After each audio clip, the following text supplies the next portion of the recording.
If you save me, your life will never be the same. Then I won't let you die. Why would you risk your life for a stranger? Because when I wear this uniform, I don't get to choose who deserves to live. Then you're unlike anyone I've ever met. A black nurse opened the wrong door and found a dying mafia boss. "You saw nothing," he said. She stepped into a supply closet looking for gauze and found a dying stranger instead. He told her to forget she'd ever seen him. By sunrise, forgetting was the one thing Seoul's underworld would never let her do. If you believe loyalty should mean something, that saving a life shouldn't come with a body count, hit subscribe right now. Like this video if you think Amara deserves better than silence and shadows.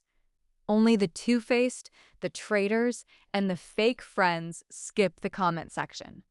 Tell me, would you have run? There was a hierarchy of boredom at Grace Hancock International Hospital, and room 214 sat comfortably at the top of it. It held expired saline bags, a wheelchair with one wheel that had given up on life sometime in 2019, and absolutely nothing that had ever, in 5 years, given Amara Bennett a single reason to think twice before opening its door. That streak ended at 1 in the morning on a Tuesday, which felt, in hindsight, like exactly the kind of petty detail the universe would choose for maximum inconvenience. Amara was 9 hours into a 12-hour shift, running on lukewarm coffee, sheer stubbornness, and the quiet promise she'd made her grandmother years ago that panic was for people with time to waste. She'd handled cardiac arrests with steadier hands than most people used to pour cereal. She was good in a crisis. Calm was practically her love language. She pushed open the door to room 214, expecting gauze. She found a man collapsed across a stack of folded linens, and for one full second, her brain simply refused the information, the way a phone refuses to load a page with no signal. Then it caught up all at once. Blood. A lot of it, soaking into fabric that clearly cost more per yard than her entire uniform. A suit that had probably started the night as a masterpiece of Italian tailoring and was now doing a spectacular impression of a crime scene. His eyes opened, dark, sharp, and furious in a way that suggested he was more annoyed at being caught bleeding than at the bleeding itself. "You saw nothing," he said in the flat, final tone of a man accustomed to being obeyed by waiters, bankers, and apparently his own circulatory system. "I'm seeing a man who's about to see nothing," Amara said, already dropping to her knees, already pressing gauze against the wound with the kind of practiced calm she reserved for people who had 2 minutes left and no idea they were counting down. Specifically the inside of his own eyelids, because you're about to pass out, and I am not explaining to my supervisor why there's a dead man in a closet wearing shoes worth more than my car. "I'm not a billionaire. Sir, your blood loss disagrees." Something that wasn't quite a laugh escaped him, more of a pained huff, the kind of sound a man makes when he's furious that he's amused. She counted it as a small victory and kept working, hands steady even as he kept trying, weakly, to tell her to leave, to forget, to pretend an entire human being wasn't currently ruining a stack of hospital linens on her watch. "Bleeding men don't get opinions," she told him without looking up. "Especially ones whose emergency plan is glaring at a nurse until she gives up." He watched her the way a man watches weather he hadn't forecasted, something unpredictable and slightly inconvenient that had nonetheless arrived right on schedule. Amara Bennett, unbothered by menace, unimpressed by wealth, currently elbow-deep in a stranger's gunshot wound and somehow still finding time to insult his tailoring. She got the bleeding under control. She would have finished the job properly, called it in, done everything the hospital's very extensive rulebook demanded, except the moment she turned to grab a trauma kit from the hallway. 30 seconds, maybe less. Room 214 emptied itself out entirely. No man. No goodbye. Just a dark stain soaking into linen and the faint, mocking scent of expensive cologne where a dying stranger used to be. She stood there staring at the space he'd occupied, half expecting him to materialize again out of sheer spite.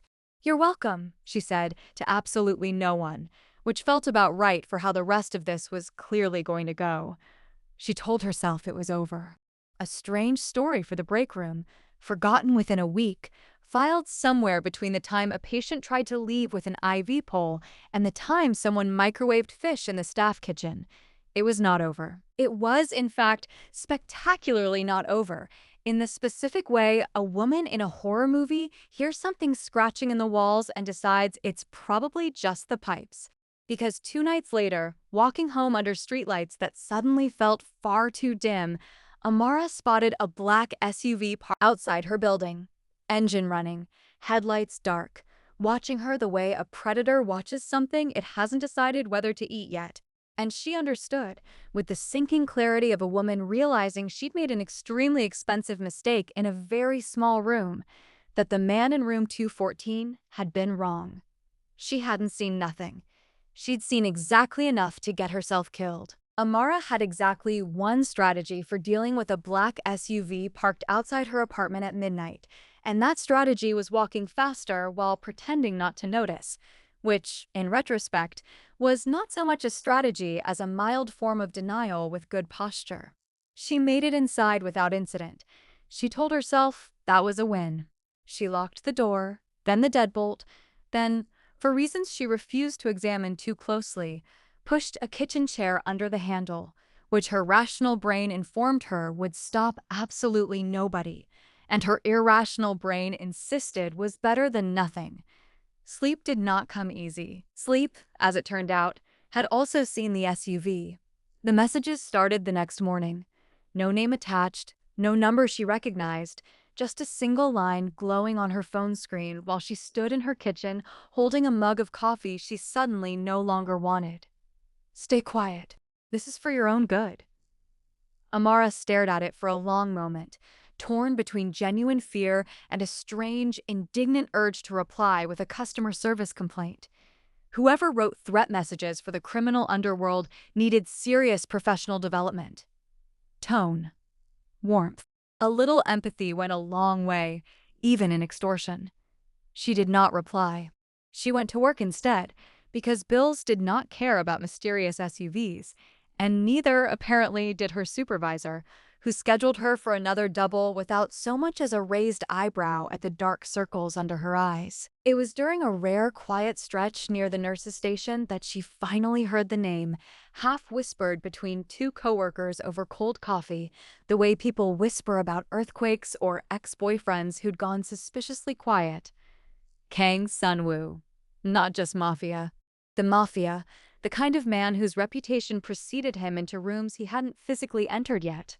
A name that made hospital administrators develop convenient amnesia and made powerful men reconsider entire business deals overnight.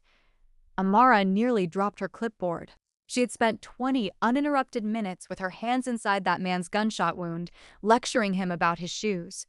She told herself it didn't matter. He was gone. Whatever strange, blood-soaked encounter had happened in room 214 was over, filed, forgotten. A story she'd maybe tell at a dinner party in 10 years, once the fear had curdled into something funny. Except forgetting required the SUV to stop showing up.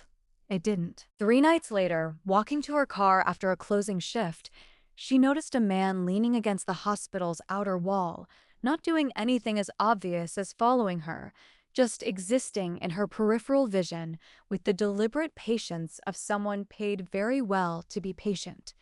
He didn't approach. He didn't need to. His presence alone was the message, delivered with the quiet efficiency of a man who considered subtlety a professional courtesy. Amara picked up her pace anyway, keys threaded between her fingers the way every safety class had ever taught her, heart hammering a rhythm she recognized from every cardiac monitor she'd ever watched spike. She made it to her car. She made it home. She sat on her kitchen floor afterward, back against the cabinets, and allowed herself exactly 90 seconds of full, undignified panic before forcing herself to breathe. This was the part where a smarter woman would have gone to the police. Amara considered it, briefly, and then considered how that conversation would go. A man bled on me in a supply closet, and now strangers are watching my apartment. She could already hear how that sounded. She could already imagine the pitying look, the slow nod, the quiet suggestion that perhaps she was overworked. No, If nobody else was going to take this seriously, she'd have to survive it herself, one exhausting, infuriating day at a time. What she didn't know, what she couldn't have known, sitting on that kitchen floor with her back against cold cabinets and her pulse still refusing to slow down, was that the men watching her weren't reporting to Kang Sun-woo at all. They answered to someone else entirely.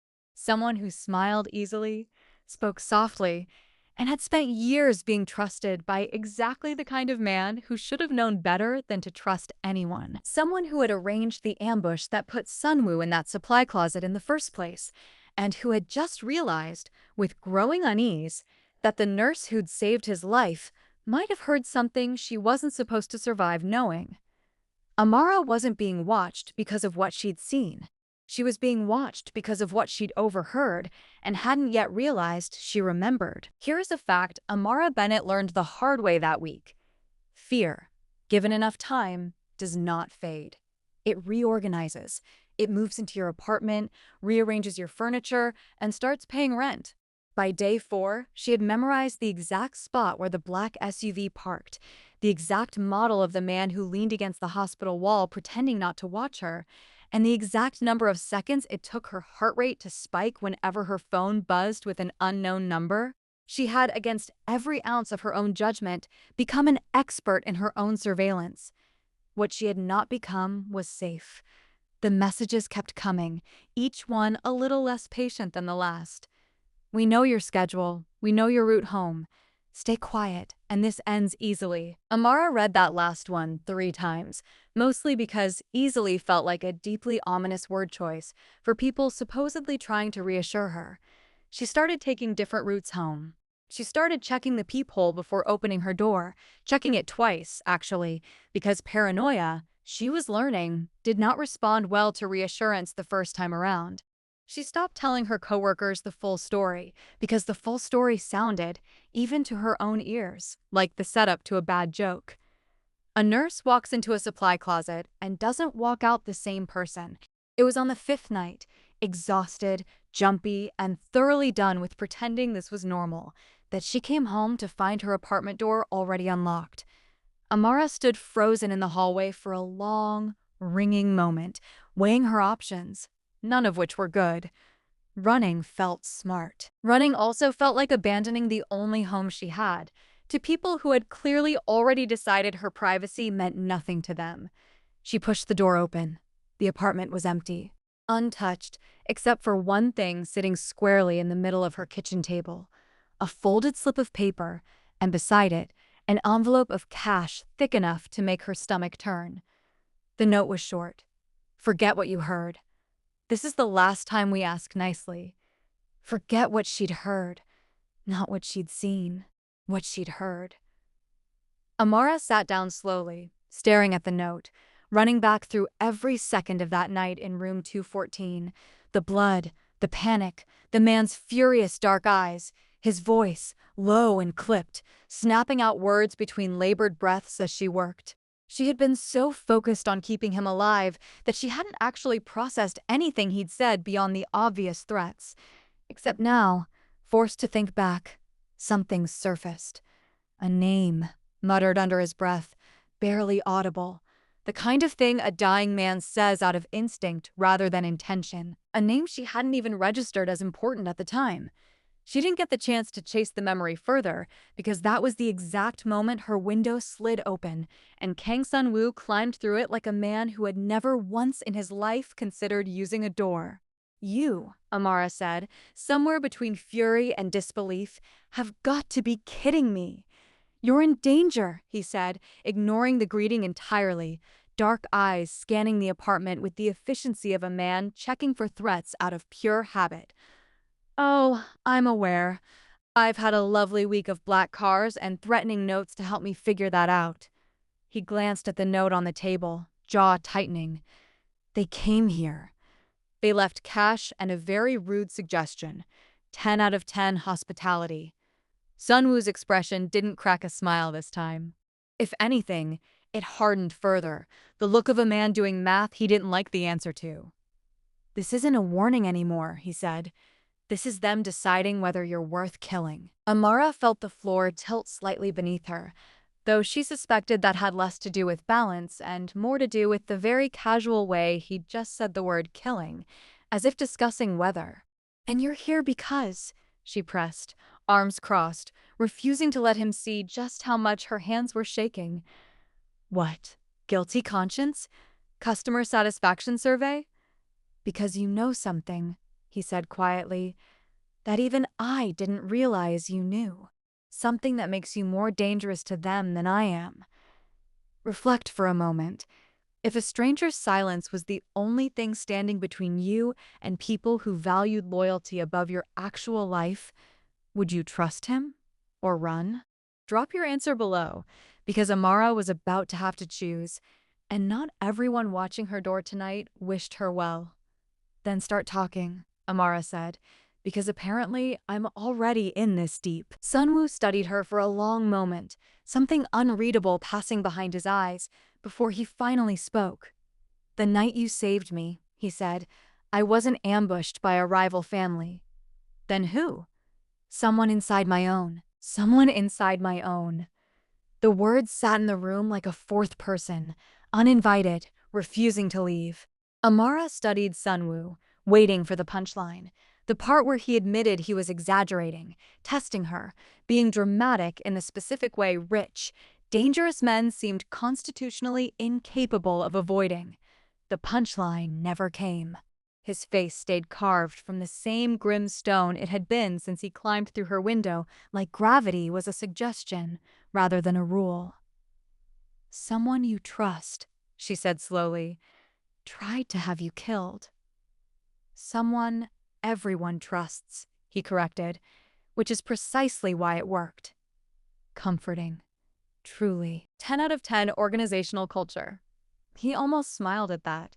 The corner of his mouth twitching in a way that suggested humor was a language he'd once known fluently and had simply stopped practicing. "You have a strange way of processing danger." "I have a coping mechanism. It's called sarcasm. It's cheaper than therapy and slightly more effective."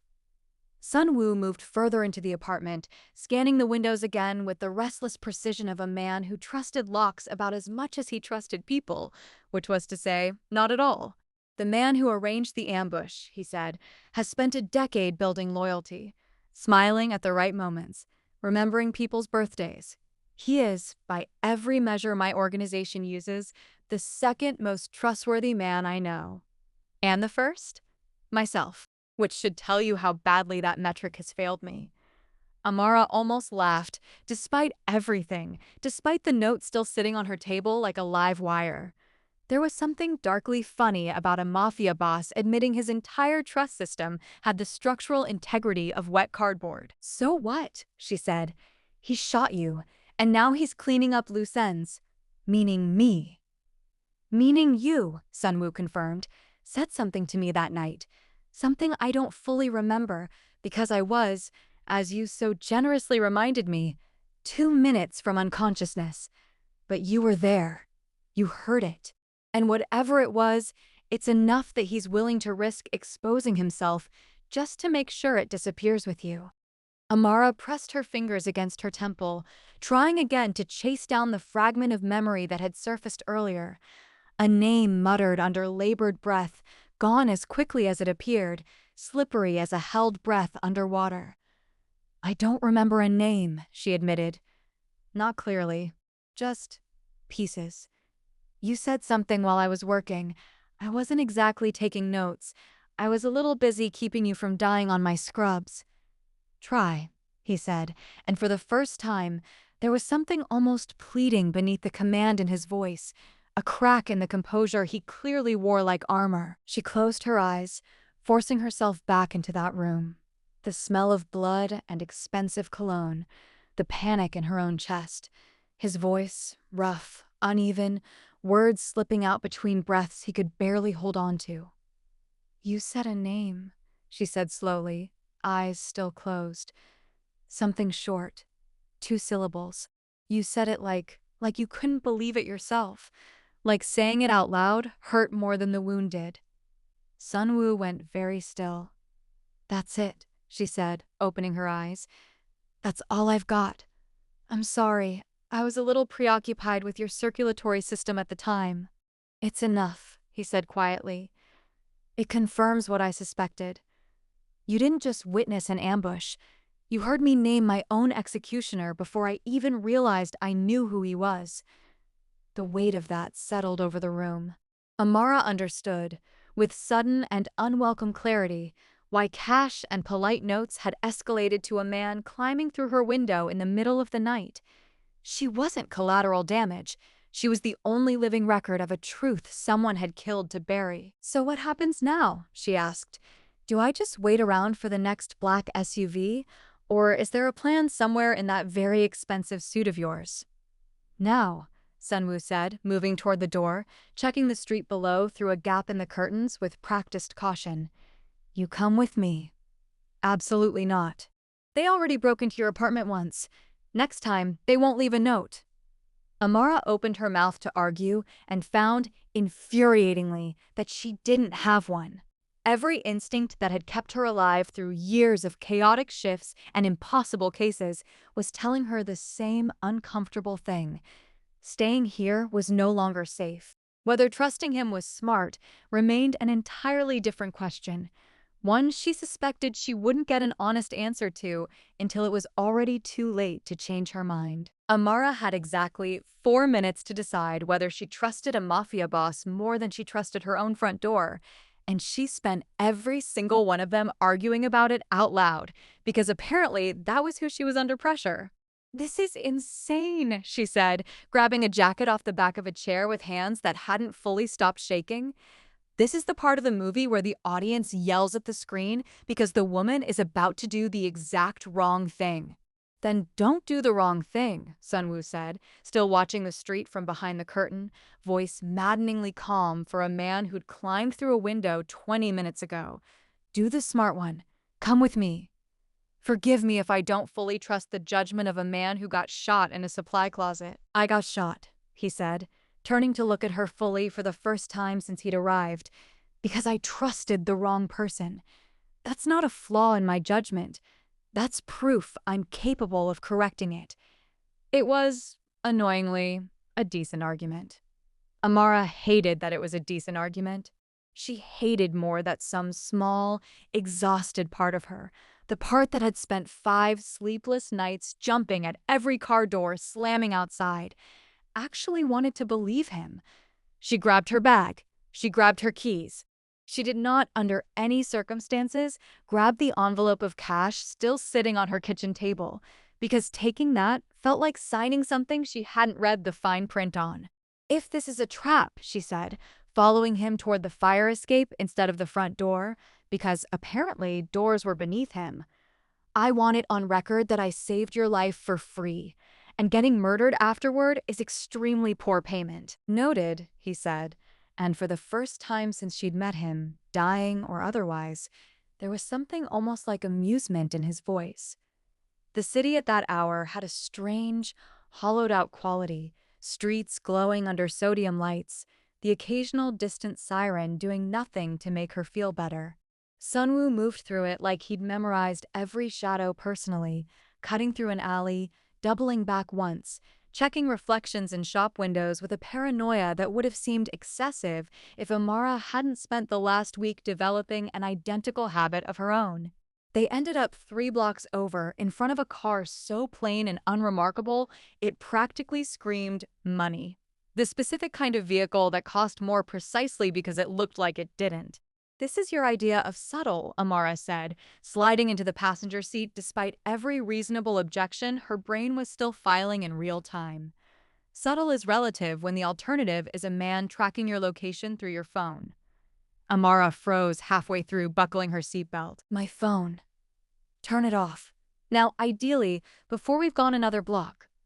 She fumbled it out of her pocket, staring at the screen, at the last unread message still sitting there, glowing faintly. "This is the last time we ask nicely." Her thumb hovered over the power button for a long second before she finally pressed it, watching the screen go dark, watching an entire version of her old life switch off with it. They drove in silence for a while, the city sliding past in blurred neon, Amara's pulse slowly, stubbornly, refusing to settle.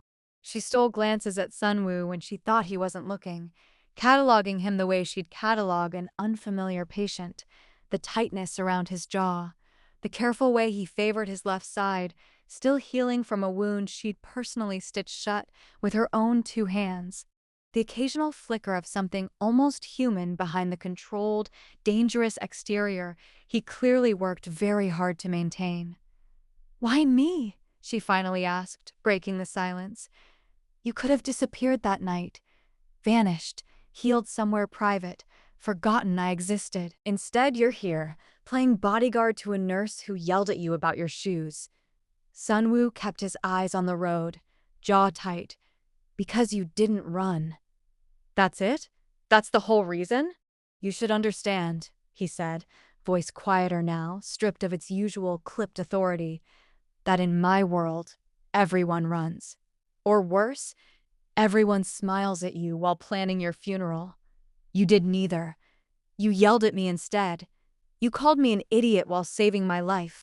Nobody's done that in a very long time." Amara didn't have a clever response for that, which felt, in itself, like admitting something she wasn't ready to examine too closely. Instead, she watched the city give way slowly to quieter, darker streets, watched Sunwoo's hands tighten slightly on the wheel as they turned down a road lined with high walls and iron gates, the unmistakable architecture of money that didn't want to be looked at too directly. "Where exactly are we going?" she asked. "Somewhere they haven't found yet." "That's not an answer." "It's the only one I have that keeps you alive," he said, and something in the way he said it, quiet, certain, entirely without the practiced menace he'd used the night they met, made Amara decide, against every ounce of professional caution she possessed, to stop arguing. For now.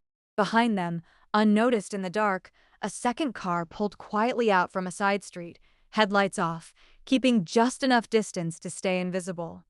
Whoever wanted her silence badly enough to break into her apartment clearly had no intention of losing her that easily. The house, if it could even be called that, sat behind iron gates thick enough to stop a truck, surrounded by walls high enough that Amara suspected the neighbors had simply given up asking questions years ago.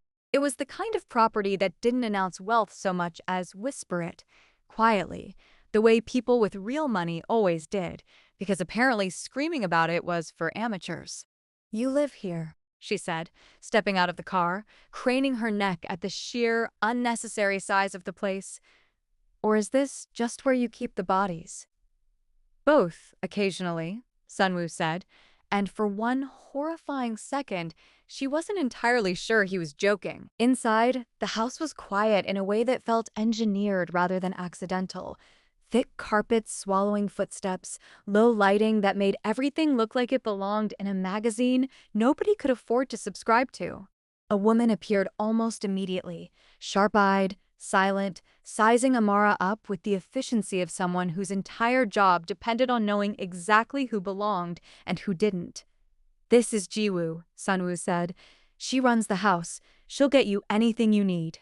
"Does anything include a working explanation?" Amara said. "Because I'd really love one of those." Jiwoo's mouth twitched, the closest thing to amusement Amara had seen from anyone all night besides Sunwoo's own rare, reluctant, almost smiles.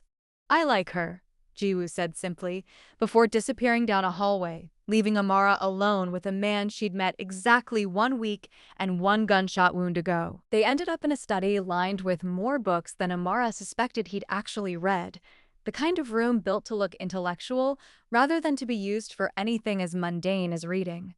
Sunwoo poured himself a drink he didn't touch, and Amara declined one entirely because getting comfortable felt dangerously close to accepting a reality she wasn't ready to fully accept yet. "Tell me about him," she said. "The one who did this. If I'm apparently the last living witness to whatever secret got you shot, I'd like to know exactly who's trying to kill me." Sunwoo's expression darkened, the easy control slipping just slightly, enough for Amara to catch a glimpse of the fury underneath. "His name is Han," he said. "He's been with the organization for over a decade. He handled negotiations, logistics. He was, by every measure, the most reliable man I had." "Reliable men don't usually orchestrate ambushes." No, Sunwoo agreed. They don't. Which is precisely why it took me this long to see it. Han built his entire reputation on being unremarkable, trustworthy in the specific, boring way nobody questions. He's the kind of man who remembers your coffee order and your daughter's birthday, and uses both to make sure you never once consider him capable of betrayal. Charming. A real people person. He's very good at his job, Sunwoo said flatly, which used to mean loyalty. Now it apparently means patience. He's been building toward this for longer than I realized. The ambush wasn't impulsive. It was planned to the smallest detail, down to the exact night my usual security detail would be short-staffed. Amara sat down slowly across from him, processing that with the same clinical detachment she used on impossible diagnoses, compartmentalizing the fear so it didn't overwhelm the facts. And the name I heard you say, you think that was him? I know it was him, Sunwoo said, which means Han knows I know. And a man who spent 10 years being patient is not going to suddenly start making mistakes now, not when the only loose thread left is a nurse who happened to walk through the wrong door at the wrong time. Lucky me. Lucky you, he agreed, though there was no humor in it this time. Amara studied him for a long moment, this dangerous, controlled man sitting across from her in a house built to intimidate, and found herself asking the question she'd been circling since the moment he climbed through her window. Why do you even care what happens to me? You could hand me off to security, keep me somewhere safe, and go handle this yourself. Why personally play bodyguard? Something flickered across his face, quick and complicated, gone before she could fully name it. Because you kept me alive when you had every reason not to, he said. And because handing you off means trusting someone else with the one thing Han wants eliminated. I don't trust easily right now, for obvious reasons. Fair point. And, he added, quieter, almost reluctant, because nobody has spoken to me the way you did in that closet in longer than I can remember. Everyone around me calculates. Every word, every kindness, weighed against what it earns them. You called me an idiot while saving my life and expected nothing in return. Amara felt something shift in her chest, unwelcome and inconvenient, the exact opposite of what she needed to be feeling toward a man whose entire existence currently had her running from black SUVs and threatening notes. Don't get used to it, she said, mostly to herself. I insult everyone. Ask my coworkers. I imagine your coworkers don't have a bounty on their heads. Not yet. Give it time. The moment stretched, quiet and strange, before Sunwoo's phone buzzed sharply against the desk, shattering whatever fragile calm had settled over the room. He read the message, jaw tightening, all traces of softness disappearing instantly, replaced by the same cold precision she'd first seen bleeding out on hospital linens. What? Amara said, already standing, already bracing. Han knows where you are, he said. Someone inside my own security fed him the location. Wonderful. So the betrayal has layers now. It always does, Sunwoo said grimly, moving toward the door, checking a weapon she hadn't even noticed him carrying with the kind of fluid, practiced motion that made her stomach drop. Stay behind me. Whatever happens, don't run toward the front gate. It's the first place they'll expect. And what's the second place? Somewhere I'm about to make up in the next 30 seconds, he admitted, and for the first time since she'd met him, Amara heard something that sounded uncomfortably close to genuine worry beneath the calm. Outside, the quiet night shattered as the distant sound of engines grew louder, multiple vehicles closing in fast, headlights sweeping across the high walls like searchlights hunting for something they already knew was inside. Here's the part where I ask you directly. If loyalty in your world meant nothing, if the people closest to you were capable of exactly this kind of patient, decade-long betrayal, would you still choose to trust anyone at all? Let me know below, because Amara was about to find out the hard way whether trusting Sunwoo had been the smartest decision of her life or the last one she'd ever get to make.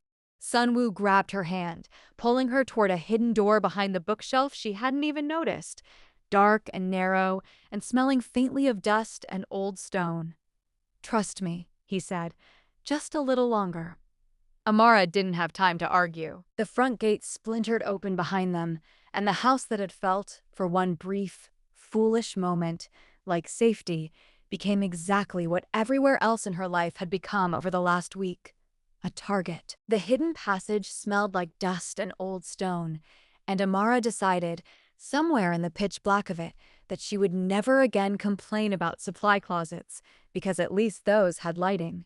Sunwoo moved through the dark like he'd walked it 100 times, one hand gripping hers, the other holding a weapon she desperately hoped he wouldn't need. Behind them, muffled through thick walls, came the unmistakable chaos of a house under siege, shouting, the heavy thud of boots, the occasional sharp crack that made Amara's whole body flinch, even though her rational brain understood exactly what it was. "How many of them?" she whispered. "Enough that we don't stop to count," Sunwoo said, which was somehow both an answer and the least comforting sentence she'd heard all week. The passage spat them out into a narrow garden path behind the property, cold night air hitting her face like a slap of reality. Sunwoo paused, listening, scanning the darkness with the focused stillness of a man doing very fast math with very high stakes. "This way," he said finally, pulling her toward a side gate half hidden behind overgrown hedges, the kind of unglamorous escape route that suggested he'd planned for exactly this scenario long before tonight. They made it 2 blocks before headlights swept across the street behind them, slow, deliberate, hunting. Sunwoo pulled her into a shadowed doorway, both of them pressed close, breath held, until the car passed without slowing. "That's not Han's men," he murmured, almost to himself. "That's someone else's." "Wonderful. A guest list I didn't approve." "Someone tipped off more than one interested party tonight," he said grimly. "Which means Han's betrayal has already started attracting attention from people who'd love to see us both eliminated and split the spoils. You have a real gift for making terrible news sound almost conversational." "It's a professional skill," he admitted, and despite everything, despite the very real possibility of dying in a hedge-lined alley, Amara found herself almost smiling. They kept moving, cutting through back streets Amara didn't recognize, until Sunwoo finally stopped outside a nondescript building that looked, from the outside, like exactly nothing. Inside, it was anything but a small, fortified room with screens along one wall, weapons locked behind reinforced glass, and 2 men who straightened immediately at the sight of him. "This is the one place Han doesn't know about," Sunwoo said, already moving toward the screens, pulling up camera feeds with fast, practiced fingers. "My own contingency. Something I built without telling anyone, in case loyalty within my organization ever failed as badly as it just did." "Paranoid," Amara said. "Correctly paranoid," he corrected, which tonight, I think we can agree, counts as a virtue. On the screen, grainy footage showed Han himself arriving at the wrecked property, calm, composed, giving orders with the same easy authority he'd apparently used for a decade to convince everyone he was harmless. Amara felt something cold settle in her stomach, watching a man orchestrate chaos with the relaxed confidence of someone who'd never once considered losing. "That's him," she said quietly. "That's the name I heard. I'm sure of it now." Sunwoo's jaw tightened, something dangerous and controlled settling over his features. Then it's time he understood exactly how badly he miscalculated. What followed was not, Amara would later admit, anything close to what she'd expected from a Mafia showdown. There was no dramatic gunfight, no explosion, nothing borrowed from the action movies she'd half-braced herself for. Instead, Sunwoo made a single phone call, voice ice-cold and utterly certain, calling in loyalty he'd apparently spent years earning quietly, away from Han's careful, decade-long manipulation. Men who'd known Sunwoo since before Han ever smiled his way into trusted circles. Men who, it turned out, had been suspicious of Han's convenient charm long before tonight, waiting only for proof solid enough to act on. Amara provided that proof, sitting in that small, fortified room at 4 in the morning, exhausted, terrified, and running purely on adrenaline. She gave a full account, everything she remembered from that night in room 214, every fragment of Sun Woo's half-conscious words, corroborated against security footage. Sun Woo's loyal men had quietly gathered over the following hour, footage that placed Han exactly where he shouldn't have been on the night of the ambush. By sunrise, it was over. Not with violence, but with something colder and far more effective within Sun Woo's world: exposure. Han's carefully built decade of trust collapsed in the space of a single morning. Loyalty withdrawn by men who valued honesty over charm once they finally had proof to weigh against it. Amara watched from the safety of that small room as Sun Woo's organization turned on the man who'd tried to destroy it from the inside, swift, decisive, and entirely without her needing to lift more than her own memory as a weapon. "It's done," Sun Woo said finally, lowering himself into the chair beside her, exhaustion cracking through his usual composure for the first time since she'd met him. "Han won't be a problem again." That's suspiciously vague for a man who usually enjoys detail. "Some details," he said, "you're better off not knowing." Amara let that sit, too tired to argue, too relieved to fully process what surviving actually felt like after a week of running on fear alone. "So what happens to me now?" she asked eventually. "Do I go back to my normal life? Pretend none of this happened? Explain to my supervisor why I've missed a week of shifts because a mafia boss climbed through my window?" Sun Woo looked at her for a long moment, something unguarded finally breaking through the careful control he wore like a second skin. "You could," he said. "You're free now. Han's gone. Nobody has reason to come after you anymore." "But," Amara prompted, hearing the word hanging unspoken between them. "But I'd rather you didn't," he admitted, quiet and uncharacteristically unsure. "I've spent my entire adult life surrounded by people calculating exactly what my loyalty is worth to them. You never once did that. You saved my life expecting nothing, insulted me the entire time, and somehow made me trust you more in one night than I've trusted anyone in a decade." Amara felt her chest tighten, warmth spreading somewhere beneath the exhaustion and lingering fear. "That's a genuinely terrible pickup line," she said, "delivered after a home invasion and a mafia coup. 10 out of 10 for timing." "I've never claimed good timing," he said, the ghost of a real smile finally breaking through. "Only good instincts." "And your instincts say what exactly?" "That letting you walk away now would be the first genuinely stupid decision I've made since trusting Han." Amara laughed, surprising herself with how easily it came, how much lighter she suddenly felt after a week of nothing but fear. "Careful," she said.